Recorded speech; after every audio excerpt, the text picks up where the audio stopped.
Africa is the world's second largest continent, yet has one of the biggest poverty issues.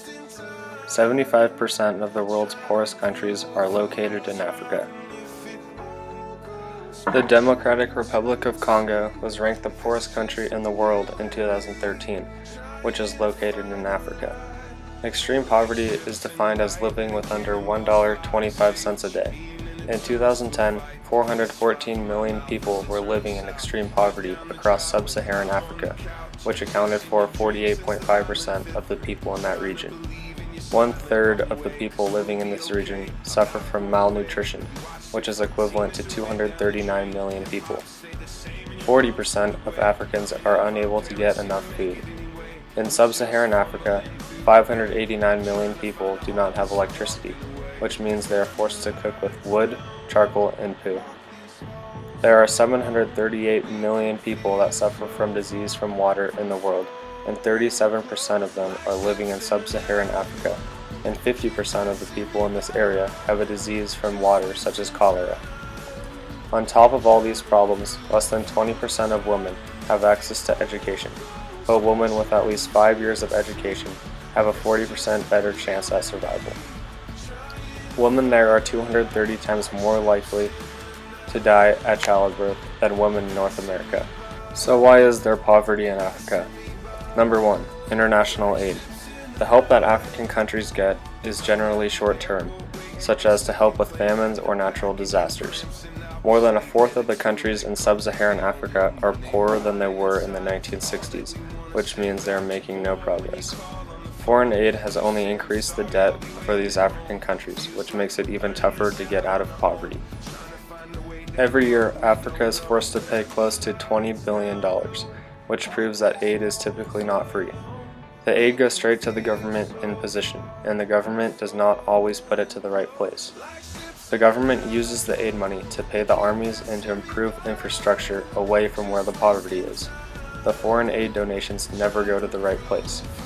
For example, the former president of Zambia, Frederick Chiluba, took $12 million worth of financial aid into his own pocket.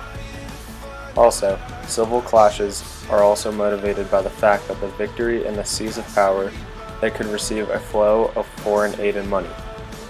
In the African countries of Burkina Faso, Rwanda, Somalia, Mali, Chad, Mauritania, and Sierra Leone from 1970 to 2002, over 70% of the total government spending came from the foreign aid money, which is not good because the government should not be relying on given money.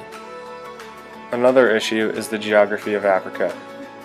Africa is full of natural resources, but the only companies that can extract them are worldwide companies that don't even pay taxes to Africa.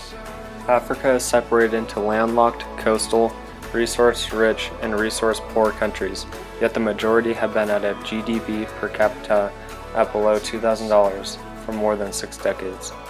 Another huge reason for poverty is disease. Poverty boosts the spread of HIV and AIDS, which then increases poverty even more. In Africa, they don't even have the basic hygiene habits, mostly because of the education system. Proper hygiene prevents millions of deaths a year, yet these habits are not in African countries.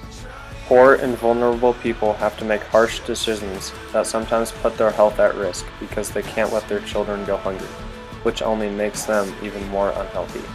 When people become ill, the doctor's fees and costs for medication are too high for these poverty-struck people to afford. Many people in poverty live in overcrowded areas, which also helps spread disease. Education. If all African people could have a decent education, many diseases could be eradicated. Africa has somewhat been left to the side of the world system, and to get back in, they need to develop a system which gives everyone an education. But the education system comes after everyone has the necessities, which are food and water. In the past 30 years, all sub-Saharan countries saw no improvement in the fight against malnutrition. For example, poverty in Ethiopia leaves 1 million people underfed. Water is vital to farm and preserve food. Believe it or not, one hamburger takes 2,400 liters of water to make, and we take our access to food for granted. To end poverty, everyone must be equipped with the ability to get fresh, clean water. Not only does the lack of fresh water put people's lives at risk, It also restricts the ability to grow crops, which takes away the ability to make money for their family. So how do we end poverty in Africa? A majority of extremely poor people in the world live here, and improvements are at an extremely slow pace. To begin dwindling the amount of people in poverty, it starts with supplying everyone with the necessities, which are food and water. After everyone has the bare minimum, which is enough nutrients to keep them alive, African people must be given an education. Once everyone has food, water, and is given an education, poverty in Africa will begin to diminish.